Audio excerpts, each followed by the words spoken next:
How to create an API key in Dex-Trade.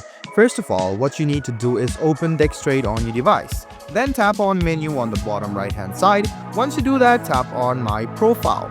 You can see API Management at the end. Go ahead and tap on API Management. Once you do this, you can see, go ahead and tap on Create Private API Key. You should now enter your private API key label. Make sure that it suits the given criteria. After you do so, just go ahead and click on Send Code.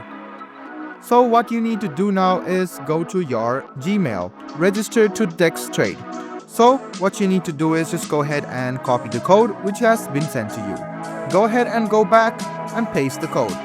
Once you paste it, you can see the option of Submit. Go ahead and tap on Submit. If the API key label is incorrect or something like this, go ahead and try again. Go ahead and do this, click Submit, and then you can easily create or generate an API key on Dex-Trade. I hope this video was helpful for you. Like the video, subscribe to the channel, and do hit the bell button for more.